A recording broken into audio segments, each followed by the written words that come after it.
Mark Theeuwes from Engage Therapeutics, and my epilepsy journey really started about 14 years ago when my daughter had her first seizure. She was 2 years old, and it wasn't what you would see on TV. So it wasn't a convulsive seizure, it was actually a focal seizure. So her head would just turn to the left, she would start grabbing out to the left, and just was fading into the background. And it was the scariest time of my life because, you know, I'm holding my 2-year-old daughter, and all of a sudden she becomes non-responsive and you don't really know what to do. So needless to say, we took her to the hospital, and interestingly enough, where we lived at that time in Tennessee, the hospital had no idea what to do either. So they really hadn't seen it, from what I gathered. After a number of tests, it was determined that she may have had an epileptic seizure. And so we started our journey going from neurologist to neurologist to neurologist, and I could tell you we went to probably 5 different neurologists and got 5 different reasons on why what was happening to her was happening. So that's when the drug journey started. Obviously, we first started on Keppra, and then we went through a fair number of different products. And what was interesting is that some of those products, her seizures would be shorter, some of them would make them longer, some of them would make them more frequent, some less frequent. But as this started to happen, we finally stumbled upon the concept that there could be an acute rescue treatment, right? So Diastat, and we were given our first bit of Diastat. And we started to use Diastat. The problem with it is with her focal seizures, they're fairly intractable, which means they don't stop on their own. So her longest seizure actually was about 2.5 hours on an airplane. And part of it, I'll go into that story a little bit, but part of the reason for it is because with any of these rescue treatments, you can give them, and we've used Diastat, we've used midazolam, we've used Klonopin tablets, so we've used all of them. The problem with all of them is that you give them even on the seizure onset, and you're still going for about 15 to 20 minutes wondering, did she get enough medication? Because part of her auras is that she would vomit. So when we'd give it to her orally and she'd vomit, now you're questioning, did she get enough of it or did she not get enough of it? The other piece that ends up happening is with the Diastat, and I'll give you an example. We were in a restaurant, and Brielle had her first or seizure that day. We took her off to the side and we gave her Diastat. Well, the problem with that is that it now stimulated a bowel movement. Right? Because the Diastat stimulates that area, and now you have a bowel movement. So now you've got a kid in the middle of a seizure, right? And you're making a bad situation even worse. And then obviously the ambulance and everybody else comes in, and you get whisked away to the hospital, which then makes things even worse after that, right? So nothing was just working fast enough for us to even start to think about, you know, what do we do, right? And the other piece that happened all along the way when she was having her seizures is that, you know, me and my wife would argue at first, because I knew that if you dosed her, right, and gave her, whether it was Klonopin, whether it was Diastat, whether it was midazolam, it didn't matter. Once you treated her, we lost that day. If you had to treat her again, right, now you lose 3 days, because now what ends up happening, and where we live in Philadelphia, is they take you to the local hospital. The local hospital doesn't take kids, so now they have to take you by ambulance down to CHOP, right, the Children's Hospital of Philadelphia. So now we're over an hour away from home, right, without a car. So now you got to try to figure out how you get back home. And then the doctors won't let you leave the hospital until she can walk a straight line. But meanwhile, they've dosed her with enough Ativan that, you know, obviously she couldn't walk a straight line for days.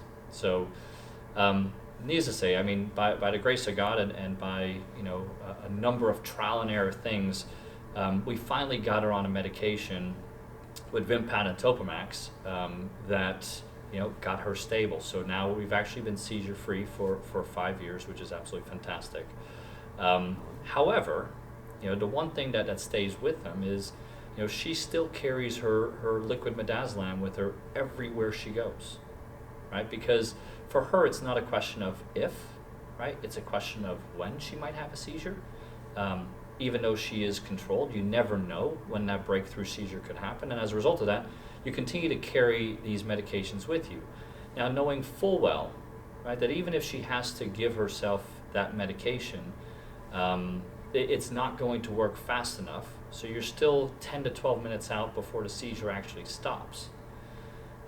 So a few years ago, I met Greg Mays, who's our CEO of Engage Therapeutics, and his son had his first epileptic seizure. And funny enough, when he first came and talked to me about the opportunity, and it was a mutual friend that introduced us, he said, so my son had his first seizure, so how do you stop them?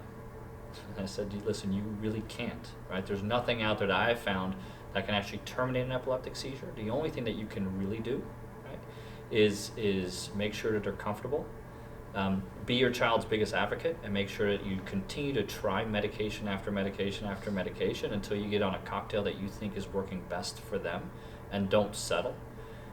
If one neurologist doesn't give you the right answer, go to another neurologist and continue to look until you're comfortable with the information that you're given. And he was a long-time executive within the life sciences industry, primarily on the oncology side. And he actually decided to quit his job and made his number one focus to try to figure out some way to terminate an epileptic seizure.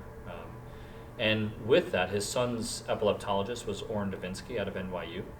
And he had been working with Dr. Jackie French, who had been working on staccato alprazolam, which is a inhaled form of Xanax, right? And that inhaled form of Xanax, Jackie did a phase 2A clinical trial, and it showed that 4 out of 5 patients in a photosensitive model abolished, 80% of the patients had abolished epileptiform activity, so had no more epileptiform activity. So it was showing that staccato alprazolam could potentially terminate epileptic seizures within a 2-minute time period, which is a really fantastic thing, because when you start to think about that somebody can make a decision within 2 minutes as opposed to have to wait 10 to 12 to 14 minutes, those extra 10 minutes is a long time. And some people may say, hey, it's not that big of a deal, it's only, you know, a short 10 minutes, but I will tell you, it is a lifetime.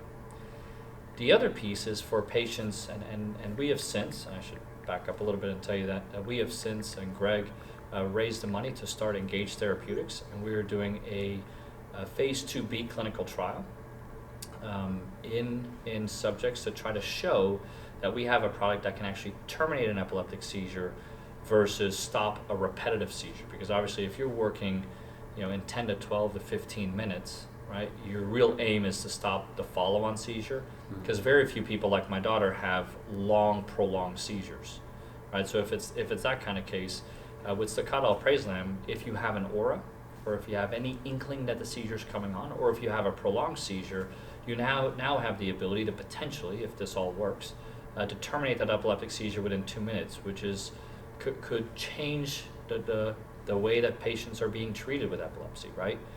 From my perspective, when I think about this on my daughter's side, it puts control back in her hand, right? Because she has an aura, and what this does is if she knows that with a single breath, if she feels something funny going on and she can get that feeling to go away and never have to go into an epileptic seizure, right?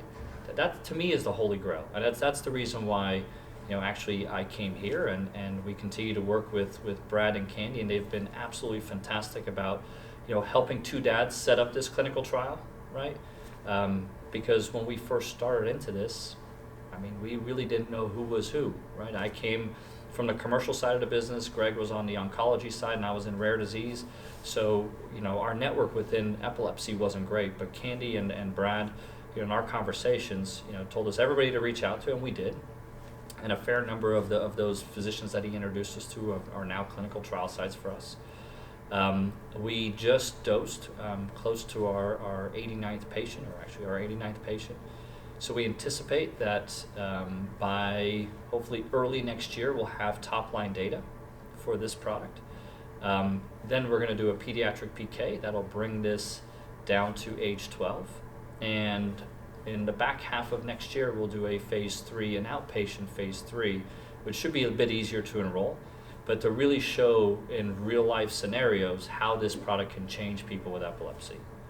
And so from my perspective, I look at kind of my journey within the epilepsy field. I mean, I would never have thought in a million years that, you know, your professional life and your personal life kind of come together and you're able to do something, right? It's, you know, anything that you can do for your kids, you'll always do.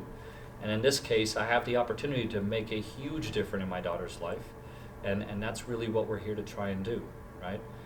To try to bring something really novel to market, like I mentioned before, is bring and put the control back into patients' hands.